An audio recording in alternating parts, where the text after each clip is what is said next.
asalaamaaleykum mbokku internet bu sport yi tey dañ ñëwoon fii pour waxtaan ak monsieur Yatma Diaw président AS Ville de Dakar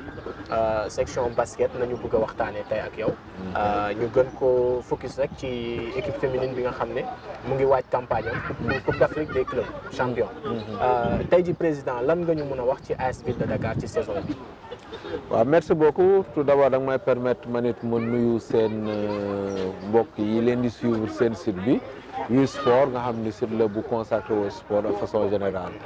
donc AS Ville de Dakar comme ni nga ko xamee au niveau des filles moo de saison 2018-2019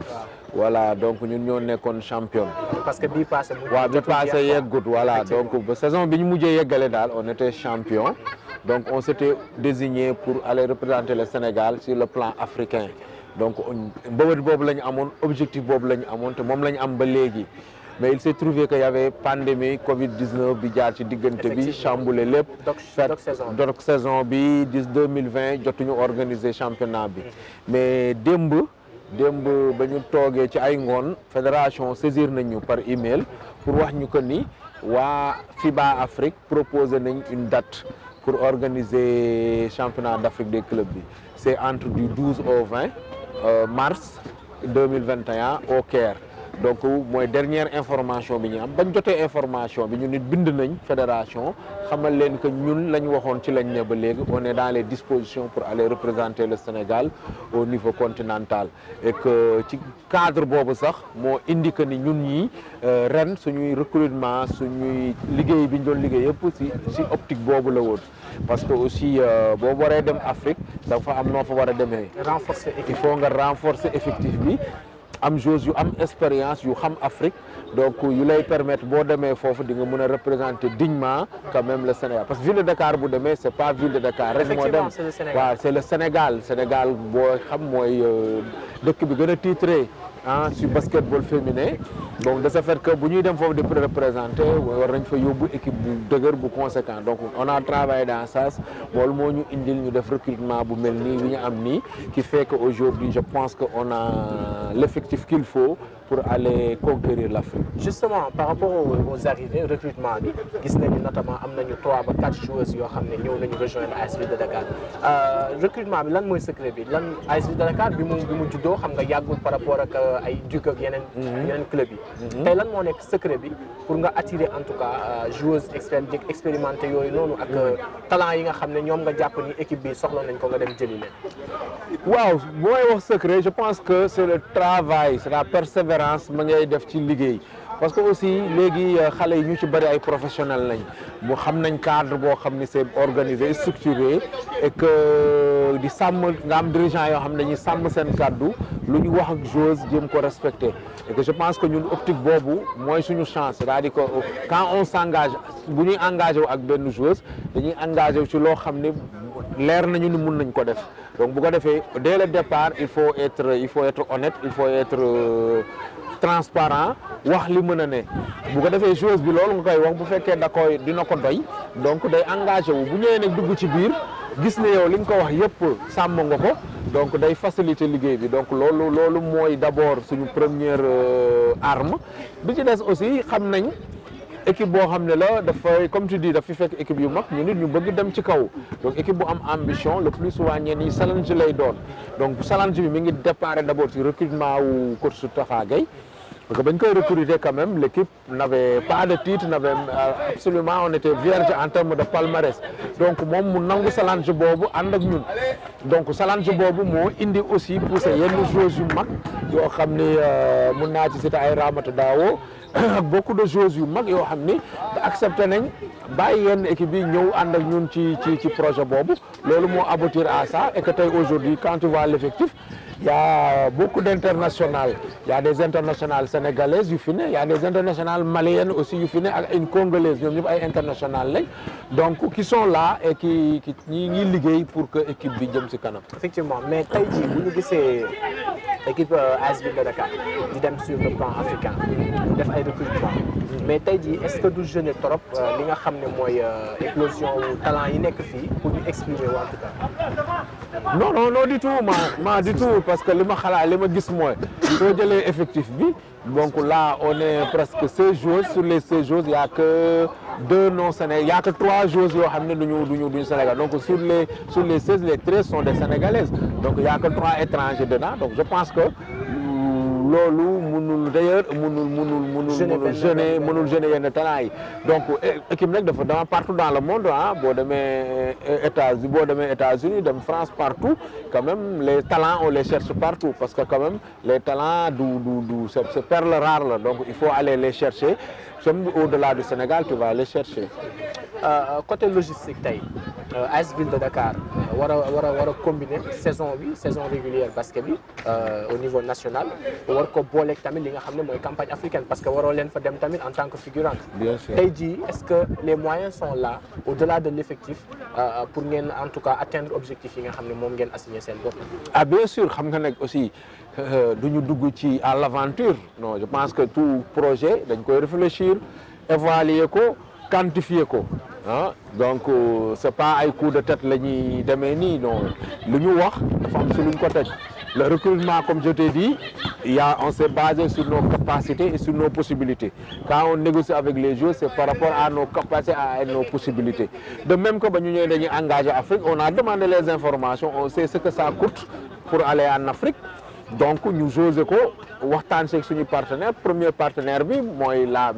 ville de Dakar mooy mairie de Dakar waaw donc c'est madame la maire on a réfléchi moom dafa am fibre sportive parce que quand même ancienne sportive la xam na luy sport donc bañ ko expliquer elle était très d'accord de nous accompagner dans ça et que loolu moo indi que ñun ñu engagé wu parce que on sait ce que ça coûte le championnat mais aussi on sait ce que ça coûte une participation et que sur ce côté là machallah on touche du bois yàlla dinañu suturaal ba loolu yëpp dinañ ko mën a matal te du doon benn te duñ ci am benn coono incha allah. léegi xam naa dañuy def benn genre passage bu ndaw jëm ci équipe masculine bi. parce que gis nañu tamit il y a comme ni nga ko waxee 2 saisons loolu la ñu mën a wax. comme daal saison bi eggul. équipe féminine bi moo sacré au champion. équipe masculine bi fan la toll tey. AS Ville de Dakar ñoom ren mooy seen deuxième année en première division parce que daa comme tu dis amul temps donc ren mooy seen deuxième année. donc ci championnat national 1 bi et que résultat yi li ñu ci def lu dul kontaan si parce que équipe boo xam ni daaw sa première année première division nga qualifié play-off loolu dans l'histoire basketball bëriwul fii du Sénégal équipe yi le plus souvent boo soogee ñëw le plus souvent play down ngay jouer mais ñoom dañu ñëw imposer wu qualifié play-off donc loolu du succès bu extraordinaire cette année-ci aussi l'équipe démarre bien les garçons ils démarrent bien actuellement ñoom ñooy deuxième seen poule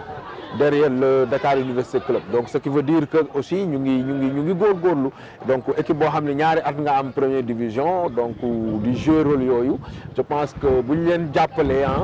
ñu patient aussi quoi patience liggéey avec le temps je pense que fi jigéen ñi toll ñoom dinañ fa toll quoi. waaw parce que keroog ñu ngi waxtaan ak coach Ali Ngoné. mun nañu effectivement moom par rapport ak équipe bi mu yor jàpp na ni ren war na mën a atteindre objectif yi nga xam ne moom la kii maanaam jouer play-off. lu mu ci mën ci am mu jël. mais tey jii ñu gis ay arrivé wala ñu gis ay joueurs yu ci mel ni ay Pierre. AS Ville de Dakar tey jii dem na ba par rapport ak effectif am ak taxawaayam. bu joué ak Duc derby la bu joué ak UGB derby la lan mooy loolu lan moo tax par exemple nga judd rek maanaam samp ndënd quoi. waaw non comme je dis dafa mel ni du question wu am na lu ci nekk quoi ndax li nga nekk AS Ville de Dakar la wala da ngay xëccoo maanaam drapeau Dakar bi wala nu mu demee noonu. non en fait li ci am moo xam nga challenge la maa je dis que dafa lu baax gis nga lu bees dafa baax parce que je pense que comme ba ñu mujjoon dem ba affaire bi bu championnat bi démarré dañu naan équipe bi la Saint-Louis la UGB Duc donc bu amee ku ñëw def trouble fait le plus souvent day susciter benn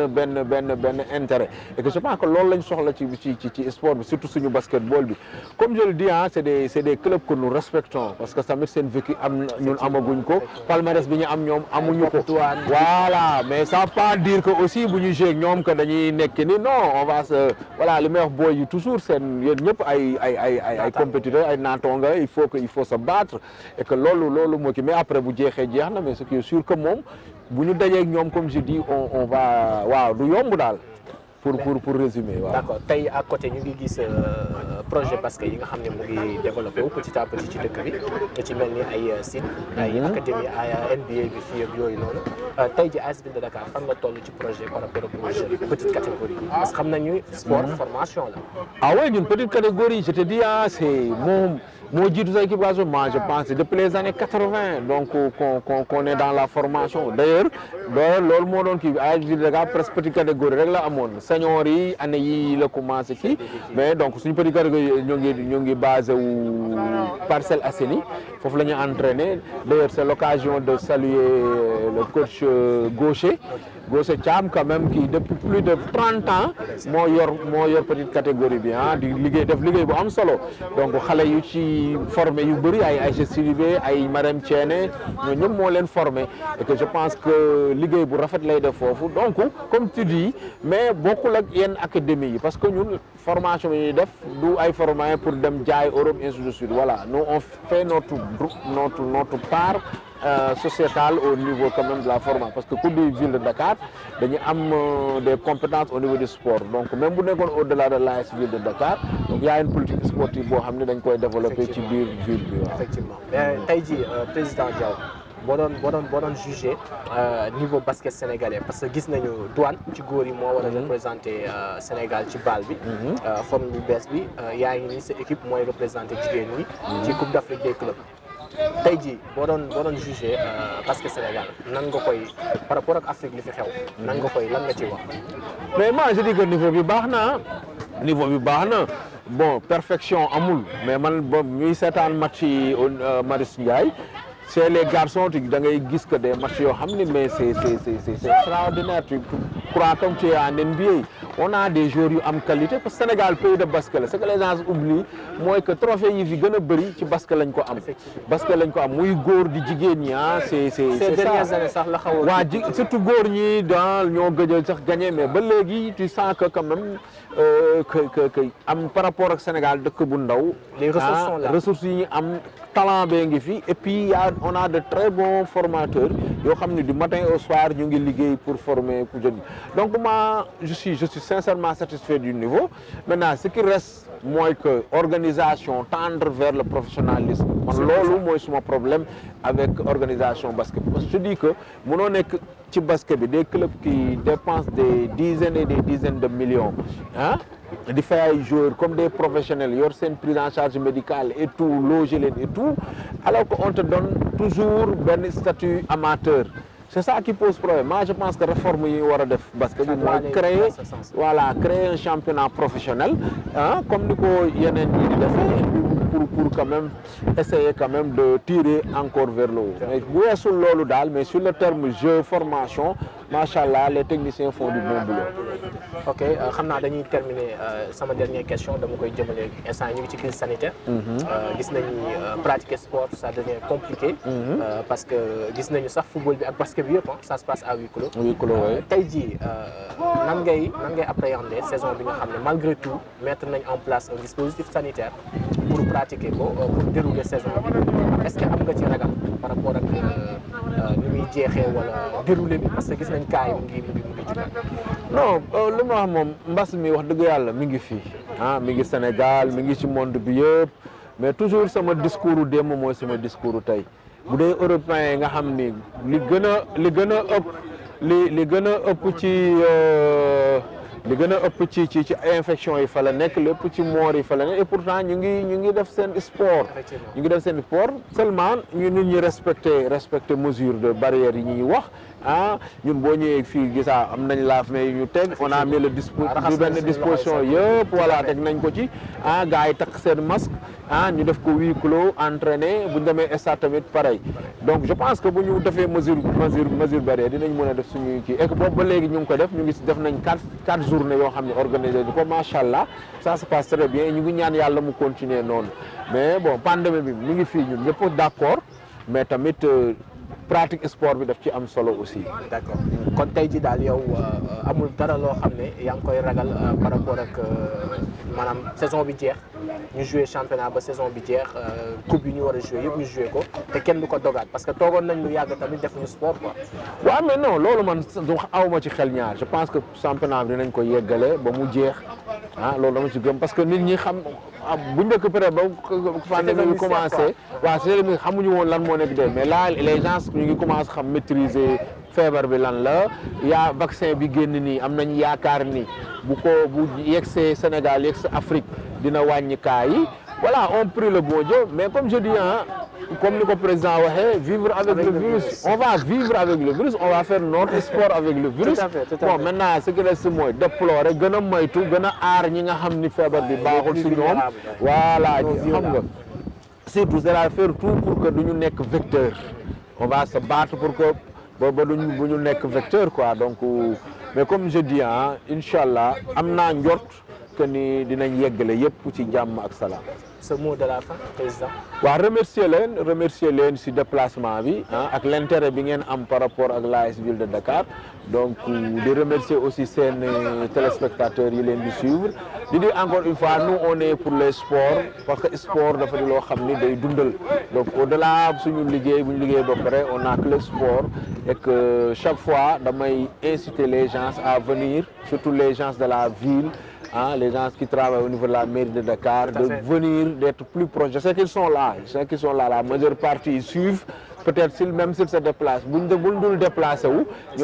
ils sont là et ils suivent l'équipe. Donc, remercier Madame la maire Soham Wardini, quand même, parce que aussi, ce qu'on mené, c'est grâce à soutien. Parce que si nous sommes à non, nous sommes ça c'est clair. Et que je pense que ce que nous avons fait, donc ce que nous avons fait, correct,